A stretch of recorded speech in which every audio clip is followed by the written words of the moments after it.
Good morning tenth class. सुप्रभातम। Tenth class हम अपना अष्टम पाठ पढ़ रहे थे जो था हमारा विचित्रः साक्षी, जिसमें हमने 3 क्वेश्चन को करा था। किसी किसी की किताब में एक पदेन क्वेश्चन के उत्तर भी दिए गए हैं, एक पदेन क्वेश्चन आंसर भी दिए गए हैं। जो किताब मेरे पास थी उसमें एक पदेन क्वेश्चन आंसर नहीं थे। अब आपको अगर करना चाहते हैं या करना ही है, क्योंकि करना तो है ही, एक पदेन भी करना है ना। कभी कभी पूछ भी देता है एक पदेन करना है, तो मैं आपको दोबारा आज एक पदेन भी भेज दूंगी। एक पदेन भी समझा देती हूँ। किसी की किताब पे होंगे एक पदेन उत्तरम लिखत, है ना। तो पहला क्वेश्चन है इसमें कि कीदृशे प्रदेशे पदयात्रा न सुखावह। ठीक है, किस प्रकार के प्रदेश में पद यात्रा था, पैदल यात्रा सुखकर नहीं थी। तो भिजने, ठीक है, अकेले, विजन मतलब दूसरे प्रदेश में, सुनसान, ठीक है। तो उस प्रदेश में विजन अर्थात अकेले या दूसरे प्रदेश में, ठीक है, तो वहाँ पद यात्रा अर्थात पैदल यात्रा सुखकर नहीं थी। ठीक है, एक पदेन में विजने आ जाएगा। ख पूछता है अतिथि ही केन प्रबुद्धः। ठीक है, अतिथि कैसे जागा। तो तार स्वरेण, ठीक है, जब वहाँ क्या आया, जो चोर आया था उसके स्वर से, उसके आहट से अतिथि क्या हुआ था, जगा था। ठीक है। दूसरा है कृषिकाय को आसी। जो कृषिकाय था, पतला दुबला, वो कौन था। तो कौन था, अभियुक्त। अभियुक्त अर्थात अतिथि। अतिथि क्या था, दुबला पतला था। ठीक है।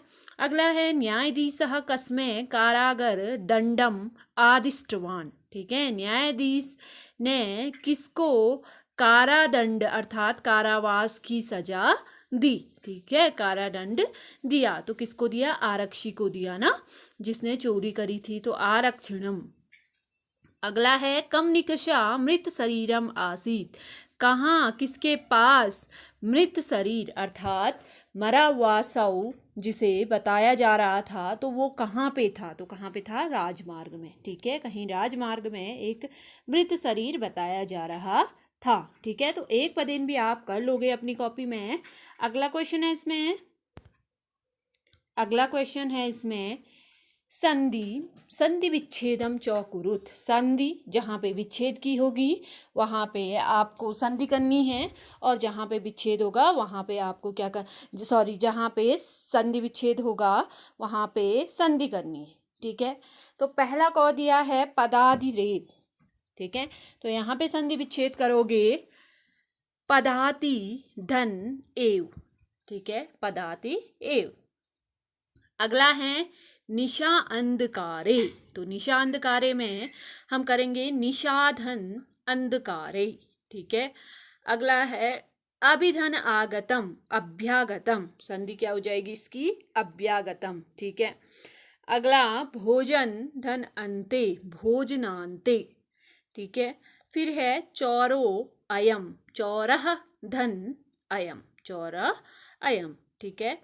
अगला है ग्रह धन अभ्यंतरे, ग्रहाभ्यंतरे। संधि हो जाएगी इसकी। ठीक है। लीलयेव, लीलया धन एव, लीलयेव। यदुक्तम, यद तन उक्तम। ठीक है, यदुक्तम।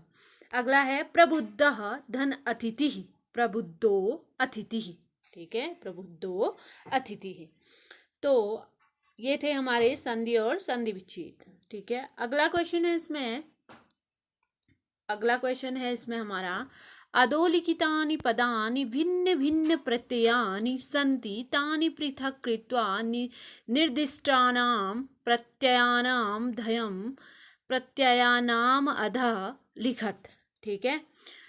निम्नलिखित जो हमारे यहाँ प्रत्यय दिए गए हैं, जो प्रत्यय बताए गए हैं, आपको यहाँ क्वेश्चन पूछता है कि जो प्रत्यय दिए गए हैं यहाँ पे निम्नलिखित शब्दों में विभिन्न प्रत्ययांत शब्द हैं। विभिन्न क्या है, प्रत्ययांत, जिनमें क्या है, प्रत्यय है। ठीक है, उन्हें अलग करके निर्दिष्ट प्रत्ययों के नीचे लिखें। जो प्रत्यय यहाँ दिए हमें, जैसे लिया, कत, कतुवतु, तुमुन, ये प्रत्यय दिए गए हैं ना। तो इन प्रत्ययों में से हमने जो शब्द हमें दिए गए हैं, पद दिए गए हैं, कौन से किस प्रत्यय में आता है तो छांट करके हमने उन प्रत्यय के नीचे उन शब्दों को लिखना है। आया समझ में? किस प्रकार से? सबसे पहले आपको दिया है ल्यप प्रत्यय। अब देखना हमने ल्यप प्रत्यय में कौन कौन से शब्द आते हैं। ठीक है, जैसे सबसे पहला शब्द है परिश्रम्य। यो जहाँ पे आता है वहाँ पे ल्यप प्रत्यय होता है, यो शेष रहना है ना, परिश्रम्य। दूसरा शब्द बिहाय। ठीक है, दूसरा हमने छांटा यहाँ से बिहाय, ये भी ल्यप प्रत्यय में आया। तीसरा आदाय। ठीक है, आदाय भी किस में आया? ल्यप प्रत्यय में।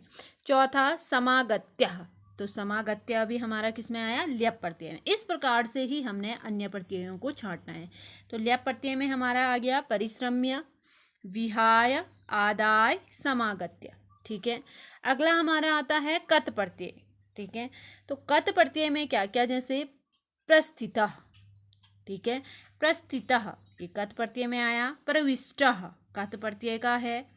ठीक है, नियुक्तः कत प्रत्यय का है, प्रविष्टः हो गया। और नियुक्तः हमने छांटना है, ये हमारे कत प्रत्यय के हैं। मुदितः, मुदितः भी हमारा किस प्रत्यय में आता है? कत प्रत्यय, कत प्रत्यय में। अगला है कतवतु प्रत्यय। तो कतवतु प्रत्यय में क्या क्या है? उपार्जितवान, पृष्ठवान, नीतवान, आदिष्टवान। वान वान जहाँ पे रह गया वह कौन सा प्रत्यय होता है? कतुवतु प्रत्यय। ठीक है, अगला है तुमुन प्रत्यय, जिसमें तुम शेष रहता है, वो हो गया हमारा तुमुन प्रत्यय। प्रत्यय मैंने आपको 9th में कराए हैं। ठीक है, तो अभी 10th में भी व्याकरण में कराए जाएंगे आपको प्रत्यय दोबारा। अब है तुमुन प्रत्यय में क्या क्या है? दायेतुम, दृष्टुम, क्रोसितुम, निर्णेतुम। ठीक है, तो यहाँ से जो शब्द लिए गए हैं, जो शब्द आए, तो हमने क्या किया? उन प्रत्ययों के साथ उनका मिलान कर दिया। जो प्रत्यय में जो शब्द हैं उन प्रत्यय में हमने क्या कर दिया? लिख लिया। ठीक है, तो आज आप 3 क्वेश्चन को करोगे, अगले दिन आपको अगले क्वेश्चन समझाए जाएंगे। ठीक है।